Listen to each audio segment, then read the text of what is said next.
و اشتقاقہ، یہاں سے مصنف رحمۃ اللہ علیہ لفظ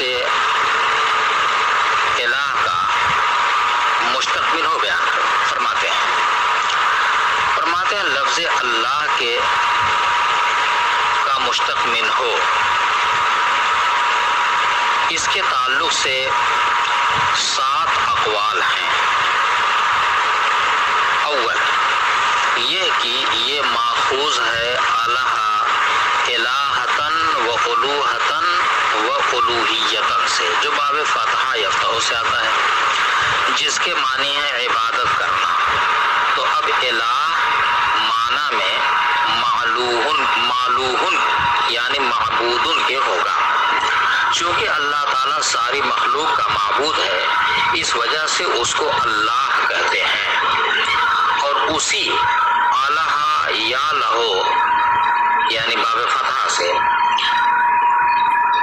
باب تفعل کا تعلہ آتا ہے،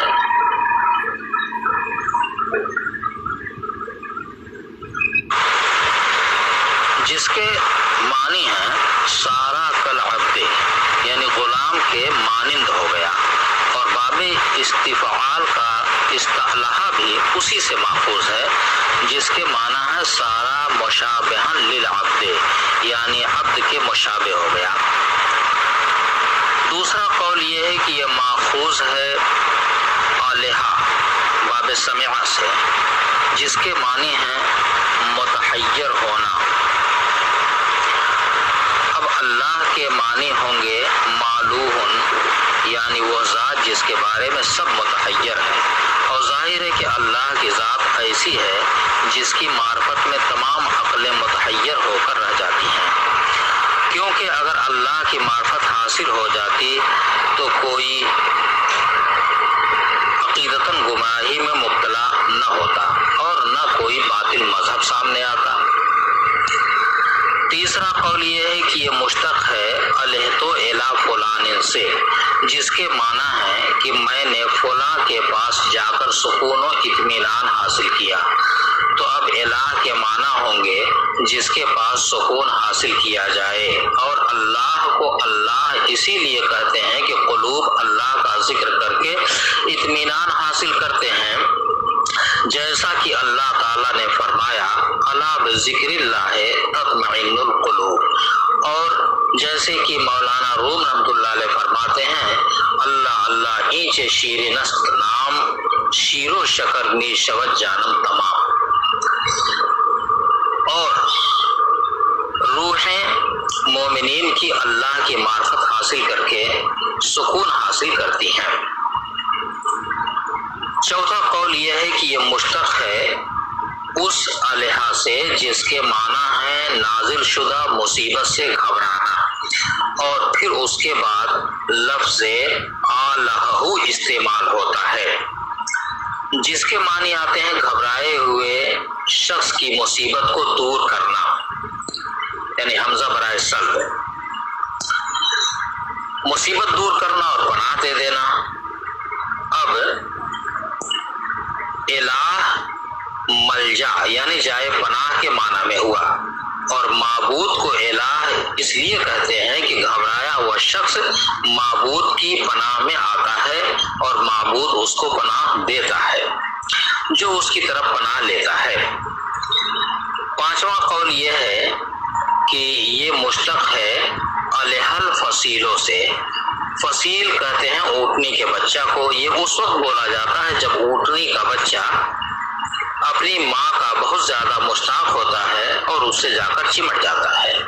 تو اب الہ کے معنی یہ ہوئے کہ جس کے پاس جا کر بندے چمٹتے ہیں، اور اللہ کو اللہ اسی لیے کہتے ہیں کہ بندے مصیبت کے وقت گڑ گڑا کر اللہ کے مشتاق ہوتے ہیں اور اس کی بارگاہ میں حاضر ہوتے ہیں، اسی کے ذکر میں لگتے ہیں، گویا اللہ کے ساتھ جا کر چمٹتے ہیں۔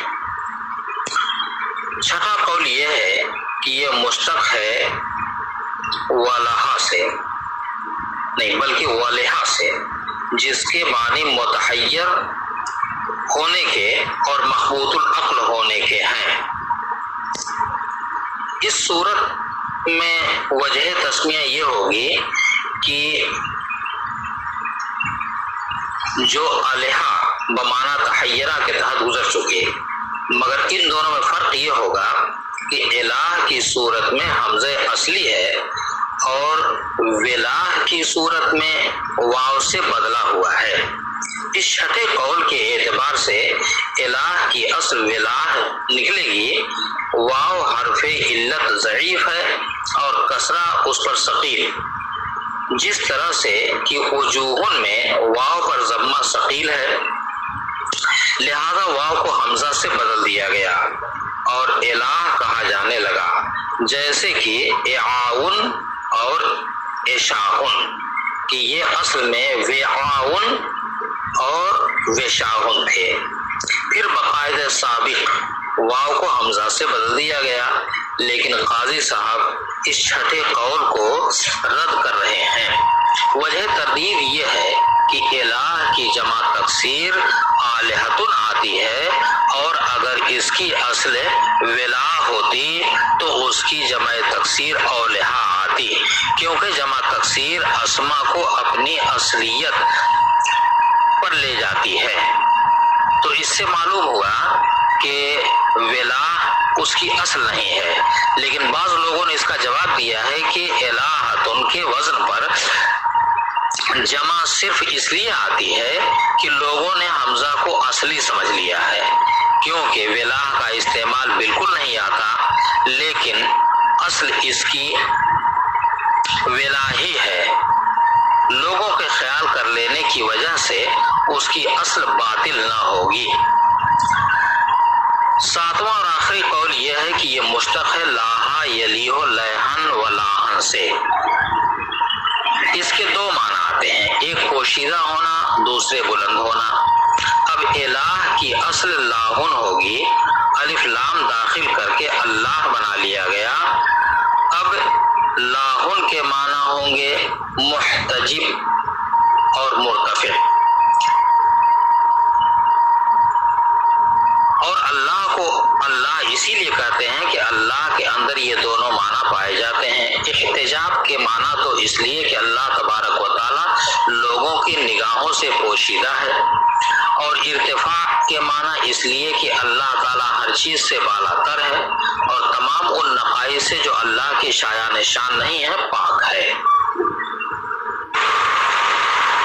इस सातवें कौल पर मुसन्निफ रहमतुल्लाह अलैह ने एक शेर से इस्तिशहाद किया है।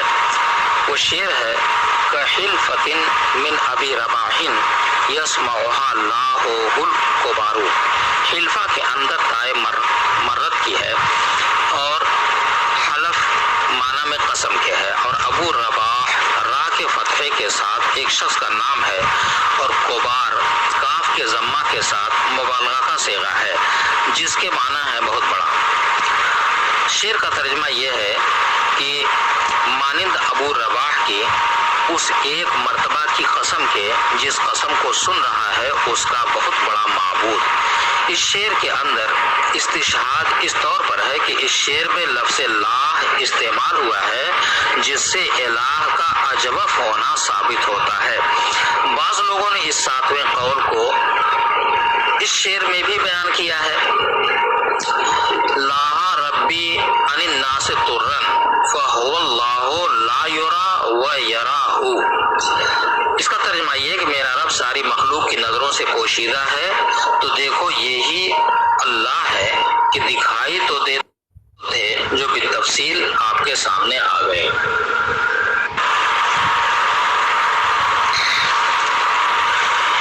अगर इनको दलील हस्र की लड़ी में पिरोना हो तो यूं कहेंगे कि लफ्ज़ अल्लाह का मुश्तक होना तीन हाल से खाली नहीं, या तो अजवफ होगा, या मिसाल होगा, या महमूज़ फ़ा। अगर अजवफ है तो उसकी असल लाहुन होगी और ये कौल साबिअ होगा, और अगर मिसाल है तो उसका मुश्तक मिन हो वलिहा होगा और ये कौल सादिस होगा। और अगर महमूज़ है तो फिर इसकी दो सूरतें हैं कि ये या तो बाब फतहा से होगा या समिआ से। अगर फतहा से है तो माना में माबूद के होगा और ये कौल अव्वल है, और अगर बाब समिआ से है तो اس کی 4 صورتیں ہیں، یا تو محفوظ ہوگا الہا بمعنی تحیہ سے، اور یہ الہت الی فلان سے، اور یا کہ الہا بمعنی فزع سے، یا الہ الفصیلوں سے۔ تو اگر اول ہے تو قول ثانی، اور اگر ثانی ہے تو قول ثالث، اور اگر ثالث ہے تو قول رابع، اور اگر رابع ہے تو قول خامس ہے۔ وآخر دعوانا الحمدللہ رب العالمین۔